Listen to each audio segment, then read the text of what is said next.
Bien, ondas sísmicas 1.2, segundo tema de este eje temático. Son solo dos subtemas: propagación de ondas sísmicas, tipos de ondas sísmicas y escalas de medición. En esta ocasión solamente estaremos viendo el primer subtema, que es la propagación de ondas sísmicas.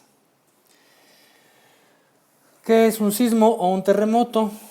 Son movimientos vibratorios rápidos y violentos de la superficie terrestre provocados por perturbaciones en el interior de la Tierra, choque de placas tectónicas. Ahorita vamos a platicar un poco de por qué se originan estos choques y qué son las placas tectónicas. La diferencia entre ellos está dada por la intensidad del movimiento, siendo el más peligroso el terremoto, puesto que es muchísimo más destructivo y fatal, como la experiencia nos lo ha dicho, sobre todo en el contexto de nuestro país y en específico de la Ciudad de México. Vamos a ver cuáles son las causas. La primera, aquí lo comenta, es la interacción entre placas tectónicas. Ahorita vamos a dar un poquito del contexto de qué se trata esto de placas tectónicas. Como lo comenté, ya es la principal, pero no es la única. Cualquier proceso que pueda lograr grandes concentraciones de energía en las rocas puede generar sismos, cuyo tamaño dependerá de varios factores: de qué tan grande sea la zona de concentración del esfuerzo, del tamaño de la placa, de los esfuerzos generados, etcétera, etcétera. Entonces, la primera causa una causa tectónica, son los sismos que se originan por el desplazamiento de placas, como lo hemos comentado, que forman la corteza y afectan a grandes extensiones. Es la causa que más genera sismos. Vamos a platicar un poquito de qué son estas capas. Nosotros sabemos que el núcleo de la Tierra está caliente y conforme vamos yendo hacia el exterior de la Tierra, pues vamos a tener menos temperatura. Se estima que en la parte del núcleo, aquí como lo estamos señalando, tenemos fases líquidas, fases de plasma, lava, como también tenemos aquí en el manto inferior. Luego tenemos una zona de transición, que es una zona que se llama astenosfera, en donde tenemos elasticidad y plasticidad, recordando que la propiedad de elasticidad es aquella propiedad que permite la deformación de los materiales debido a que son sometidos por un esfuerzo, pero regresan, reitero, a su estado original. Y la plasticidad no, es como tomar un trozo de plastilina. Sabemos que al aplicarle un esfuerzo no regresa a su estado original, eso se llama plasticidad. Entonces, ¿qué va a pasar? Va a haber de menor temperatura, a través de la historia de la Tierra se fue enfriando debido a las condiciones atmosféricas, pero llegó a tener una cierta rigidez y empieza a haber una formación de placas. Esas placas están alrededor de la Tierra. Si nosotros hiciéramos la analogía de qué tan gruesas o cuál sería el espesor de esas placas, lo compararíamos prácticamente como si fuera una manzana, y las placas tectónicas son del espesor de la cáscara de una manzana, a comparación de, haciendo la analogía del tamaño de la Tierra con respecto a sus placas, una manzana con respecto a la cáscara de dicha. Entonces partimos de que tenemos varias capas, tenemos varios lapsos aquí en la Tierra, y de ahí, por el enfriamiento, como lo habíamos comentado, se empezaron a generar grandes capas y unas no tan grandes, pero que también influyen. Entonces, tenemos la placa del Pacífico, la placa norteamericana, la placa de Caribe y placa de Cocos, que esta va a ser fundamental junto con la del Pacífico, y la norteamericana para entender qué está pasando en el fenómeno de temblores en México. Abajo tenemos la placa de Nazca, la placa sudamericana. Estas dos influyen en territorios como en Chile y como en Colombia, junto con la placa de Cocos, en donde también hay una gran cantidad de temblores, en Perú, en Bolivia. Tenemos la placa del África, la placa de Eurasia o de Europa, la placa de Arabia, la placa de la India. Y estas tres placas, junto con la placa eurásica, también generan una región muy importante en cuanto a la distribución de fenómenos sísmicos en el planeta. Por aquí tendremos también la placa australiana, la placa de la Antártica, que se ve que es demasiado grande, Filipinas y la placa del Pacífico. Entonces, ¿cómo sabemos que hay placas? Pues aquí hay una división que le vamos a llamar fallas. La falla es una ruptura y estas rupturas se dieron debido a este fenómeno. Para que entendamos un poquito esta analogía, es como si nosotros tomáramos un plato convencional, un plato de la vajilla, y lo calentáramos a una temperatura considerable, a unos 100, 120 grados, lo dejamos a esa temperatura constante durante un rato y luego lo metemos a un chorro de agua. Lo que vamos a ver es que se va a romper, se va a fragmentar. Es el mismo efecto que se genera, y tomemos en cuenta que a lo mejor lo volvemos a juntar, pero no se van a volver a unir. Eso es lo mismo, ese mismo efecto es el que se genera en el planeta con sus placas tectónicas. Entonces ya entendemos lo que es una placa tectónica y por qué se generan estas placas. Entonces esas placas, como lo habíamos comentado, bueno, regreso aquí tantito, esas líneas rojas que se ven aquí se le van a llamar fallas, son fisuras, y hay fisuras que van a tener esta diferencia de división entre las placas tectónicas.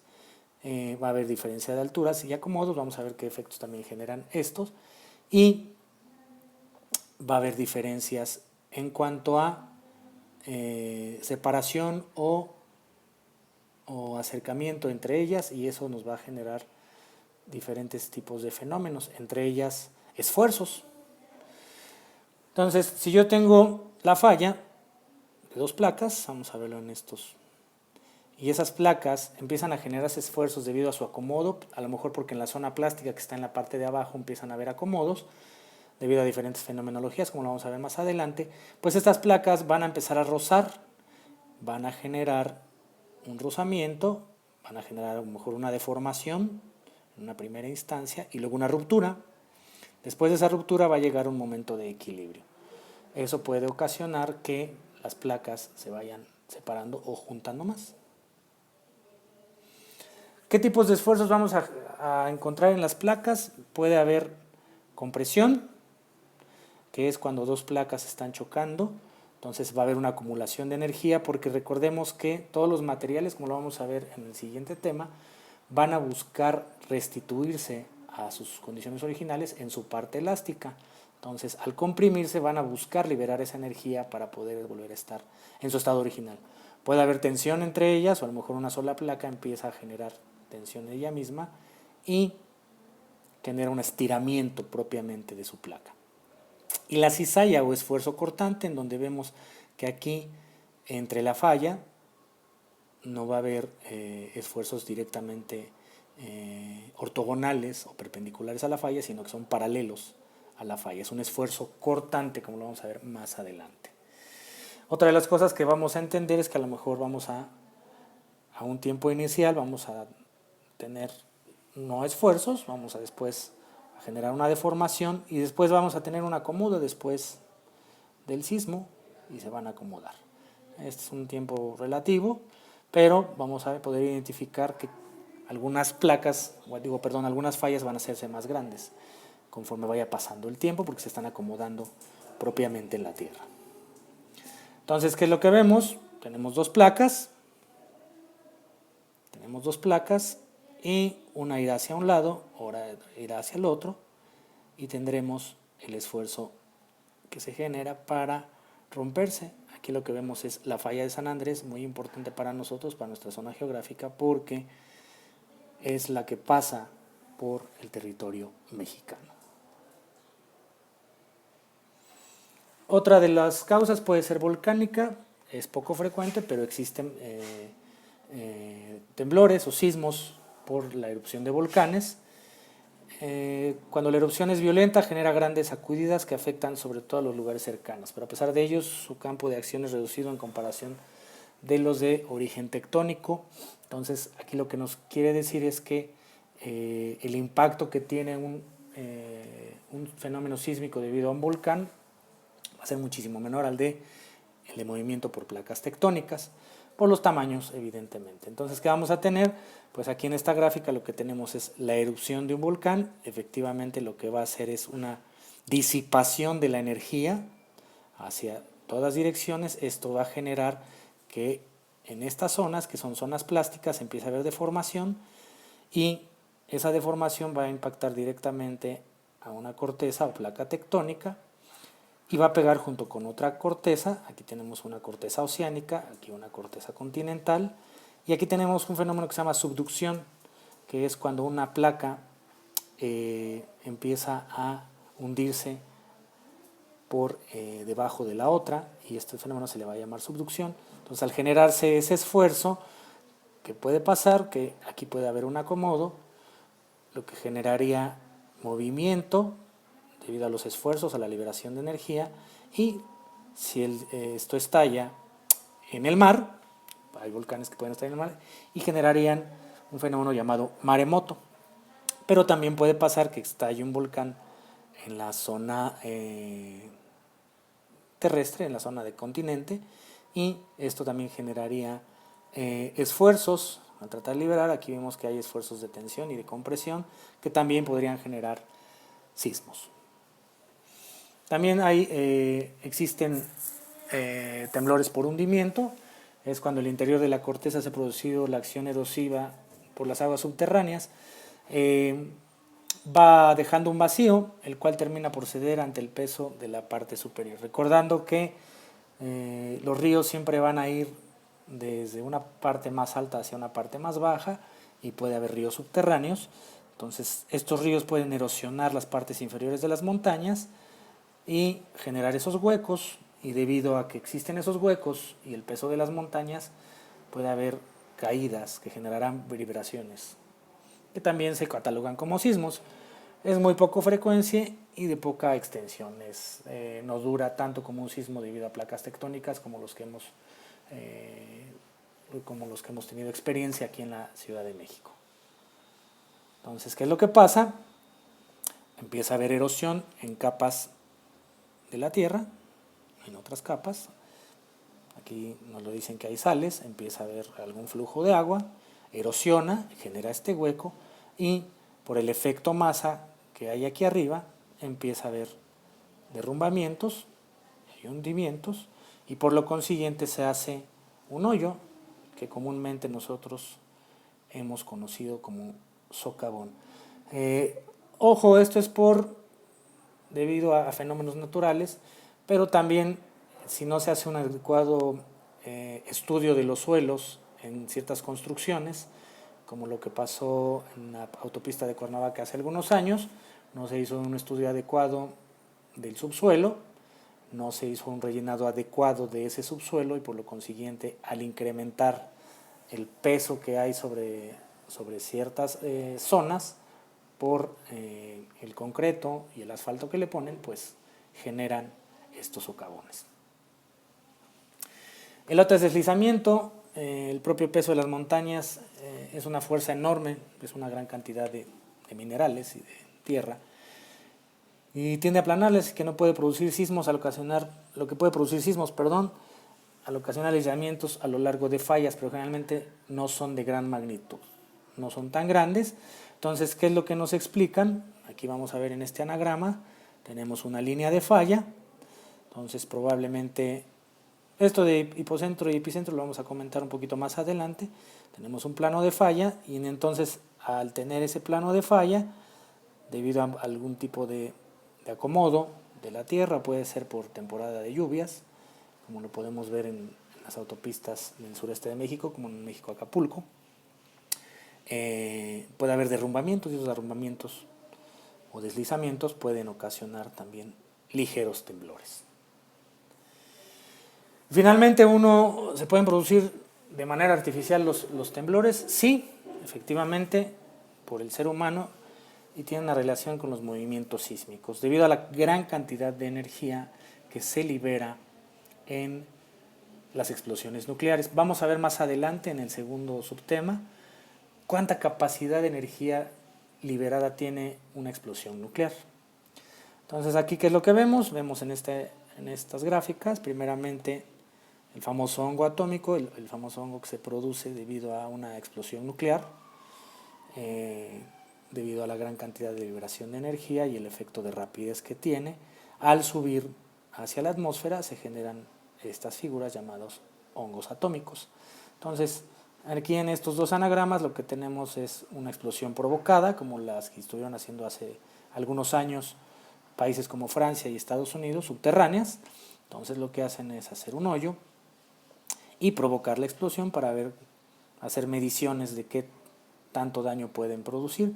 Pero aquí lo que vemos cómo se genera esta interrelación entre una explosión nuclear y un temblor, pues efectivamente si nosotros hacemos esa explosión, vamos a generar ondas, que esas ondas van a generar movimientos en las placas, y las placas van a tener como un resorte, van a buscar regresar a su estado original y por lo consiguiente generan ondas sísmicas.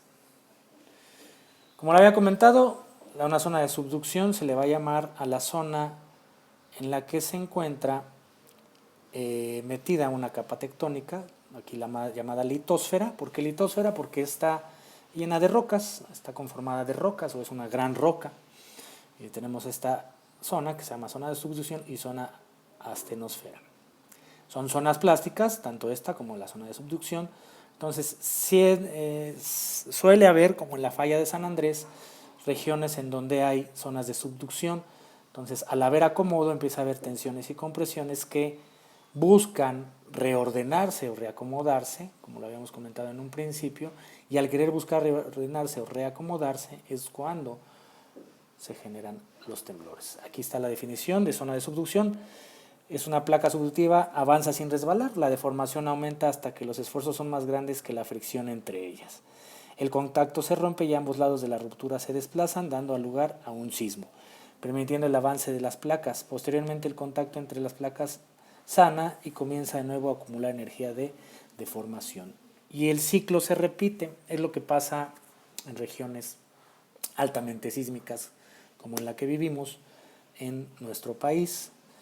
Está pasando que tenemos una zona de subducción entre la placa de Cocos y la placa continental, la placa del continente americano, y genera este tipo de movimientos. Entonces, hay regiones, ahorita vamos a identificar, hay regiones, hay tres tipos de región, vamos a hablar un poquito de lo que es la geografía de riesgo. Hay zonas sísmicas, hay zonas que están en los entornos, donde se sienten pocos temblores, pero los hay, y zonas en donde de plano es muy difícil que se encuentre o se pueda sentir un temblor. ¿En dónde son esas zonas? En zonas centrales a las placas, como puede ser en la región de Norteamérica, en la parte noreste de Estados Unidos. Es muy raro que tú sientas un temblor, por ejemplo en Nueva York, o en Detroit, o en Boston. Es muy raro que tú sientas un temblor en esas zonas. En Monterrey, por ejemplo, también es muy difícil porque es raro, es una zona penisísmica, está cerca, pero es muy raro que se sienta un temblor aquí.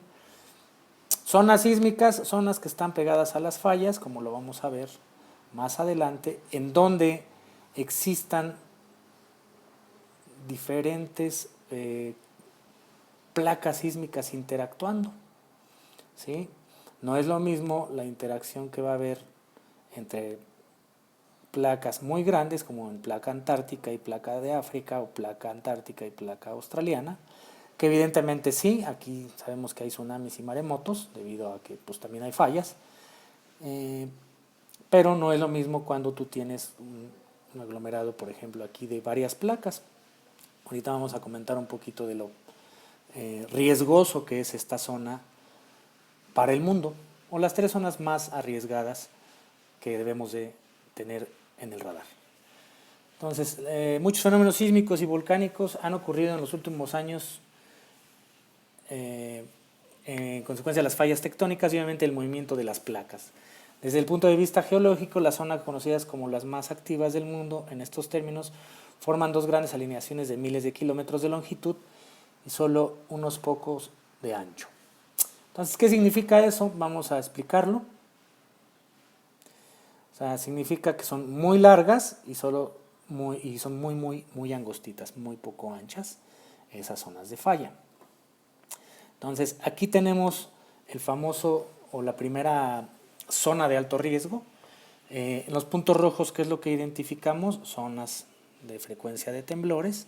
Entonces, a esta zona, toda esta zona del mundo, toda esta región del mundo que vemos aquí, se le va a llamar el cinturón circunpacífico, o ya también muy conocido como el cinturón de fuego. Entonces, ¿por qué es el cinturón de fuego? Porque en toda esta zona hay temblores con mucha frecuencia. Nosotros hemos escuchado que ha habido temblores muy fuertes. El temblor más fuerte de toda la historia fue en Chile. Hemos tenido temblores, ya hemos tenido experiencias en Ciudad de México, Colombia, Perú, en California, en toda esta parte de California, en Alaska también tiembla. También tenemos entendido que en las islas de Japón tiembla bastante porque son islas volcánicas. Y no solo eso, sino la placa del Pacífico tiene una falla por aquí. Sabemos que tiembla por aquí en Indonesia, en Filipinas, en toda esta región, y también tenemos regiones en donde son islas, pero pueden generar maremotos. También en esta zona, en Japón, no solo tienen temblores terrestres, sino los famosos maremotos que ocasionan los dichosos tsunamis. Entonces toda esta zona es de alto riesgo, y debido a la interacción, me voy a regresar un poco, a que en ese cinturón de fuego lo que tenemos es la placa de Nazca, la placa de Cocos, la placa del Pacífico. Aquí continuamos con la placa del Pacífico, la placa de Filipinas, un poco de la placa de Eurasia y la placa australiana. Toda esta zona es la que mayor sismos va a tener.